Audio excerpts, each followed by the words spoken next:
सही कहा है किसी ने, चिंता और चिता में सिर्फ एक बिंदु का फर्क होता है। इस दुनिया में कुछ लोग बेवजह चिंता करते हैं, बिना किसी कारण के ही अपने आप को और मन को परेशान भी करते रहते हैं। चिंता हमें बीमार करती है।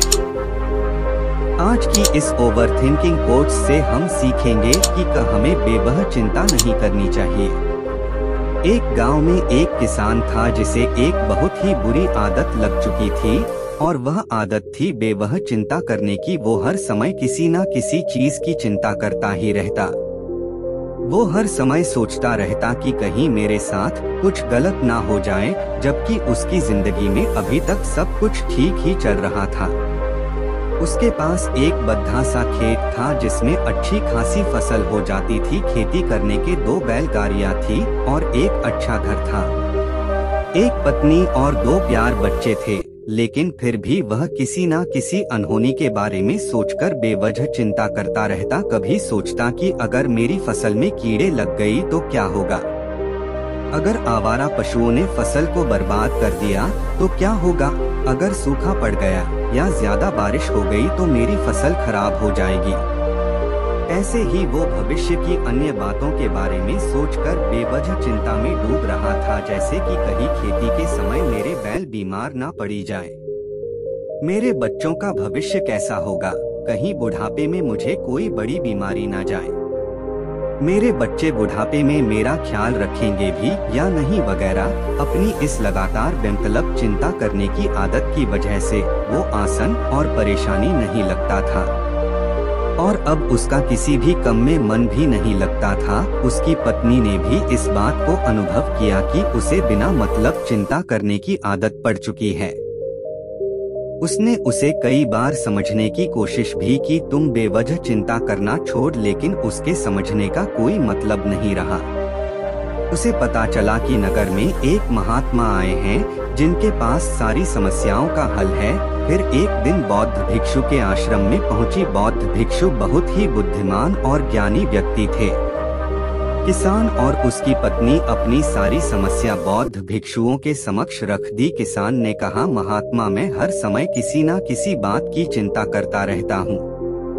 मैं ज्यादातर उन बुरी चीजों के बारे में सोचकर चिंतित होता रहता हूँ जो अभी तक मेरे साथ हुई भी नहीं। किसान की समस्या को पूरे ध्यान से सुनने के बाद बौद्ध भिक्षु ने कहा, ठीक है, तुम दोनों कल सुबह आना और फिर मैं तुम्हें तुम्हारी समस्या का समाधान बता दूंगा। अगली सुबह जब किसान और उसकी पत्नी बौद्ध भिक्षु के आश्रम में पहुंचने हैं तो देखते हैं कि बौद्ध भिक्षु बहुत ही चिंतित अवस्था में जमीन पर पालथी मारकर बैठे हुए हैं, और उनके सामने एक दूध से भरा गिलास रखा हुआ है। बौद्ध भिक्षु बार बार उस दूध के गिलास की तरफ देख रहे हैं, और फिर कभी अपना हाथ अपने सर पर रखते तो कभी जमीन पर। वह बहुत ही चिंतित और बेचैन दिखाई पड़ते थे। यह देखकर किसान ने पूछा, महात्मा, आप इतने परेशान क्यों लग रहे हैं? आपके समक्ष दूध रखा है, आप इसे पी क्यों नहीं लेते?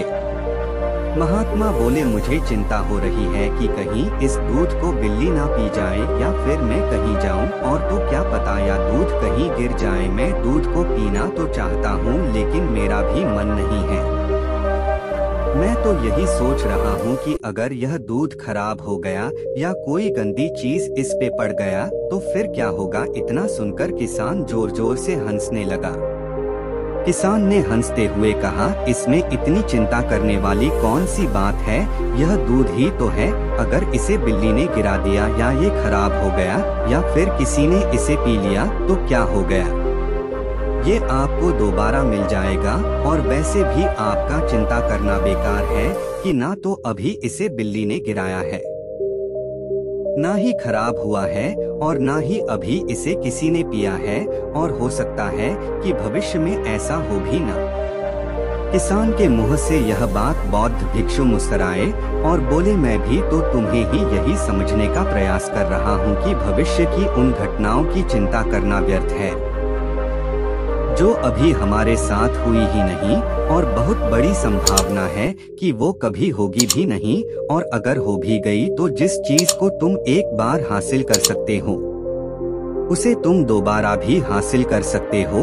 और अगर नहीं कर पाए तो कोई बात नहीं, क्योंकि समस्याओं के आने के साथ ही उन समस्याओं का सामना करने की हिम्मत भी अपने आप ही आ जाती है। यह बातें सुनने के बाद किसान को लगा जैसे किसी ने उसके गाल पर एक थप्पड़ मारकर उसे नींद से जगा दिया हो। उसे महसूस हुआ कि वो भी तो यही गलती कर रहा है। वो भी तो भविष्य की उन घटनाओं के बारे में सोचकर चिंतित हो रहा है जो अभी तक घटी ही नहीं और शायद कभी घटेगी की नहीं। वो और फिर बौद्ध भिक्षु के चरणों में गिरा और कहने लगा, इतनी आसान में मुझे मेरी गलती का एहसास करवाने के लिए आपका बहुत बहुत धन्यवाद, और मैं आज से पूरा प्रयास करूंगा। मैं बेवजह चिंता करना बंद कर दूंगा। जापान में एक लोकप्रिय कहावत है, अगर तुम चल रहे हो तो सिर्फ चलो, अगर तुम खा रहे हो तो सिर्फ खाओ, लेकिन एक समय में सिर्फ एक ही कम करो, चिंता न करो। इस लोकप्रिय कहावत के अर्थ ने मुझे हैरान कर दिया था, और सच कहूँ तो मुझे ऐसा लगता है कि कहावत के अर्थ में ही वो राज छुपा है, जिसे अगर किसी ने अच्छे से समझ लिया और अपने जीवन में उतार लिया तो वो चिंता के बंधन से ही हमेशा हमेशा के लिए मुक्त हो जाएगा। इस कहावत के अर्थ के बारे में हम आगे बात करेंगे, लेकिन उससे पहले देखते हैं कि हमारे दिमाग में इस तरह के विचार ज्यादा चल रहे होते हैं। पहल, क्या मैंने यह काम सही से किया? दूसरा, क्या मैं इसे और बेहतर कर सकता था? तीसरा, इसका परिणाम क्या होगा? और चौथा, लोग मेरे और मेरे काम के बारे में क्या सोच रहे होंगे? ये ऐसे कुछ विचार हैं जो हमारे दिमाग की सिस्टम में ज्यादातर समय चलते रहते हैं, लेकिन हमें पता नहीं चलता, क्योंकि हमने इन विचारों के साथ जीना सीख लिया है और हमारा दिमाग काम भी ऐसे ही करता है कि अगर हमने इसे किसी काम को कई बार करवा लिया तो फिर यह उसे अपनी आदत बना लेता है और फिर हमारे चाहे बिना भी उसे काम को करने का प्रयास करता है। शुरुआत में तो हम किसी भी काम को अपनी इच्छा से पूरे होशोहवास में करते हैं, लेकिन बाद में वह हमारी आदत बन जाता है और फिर हम बस बेहोशी की हालत में बिना सोचे समझे उस काम को करते चले जाते हैं।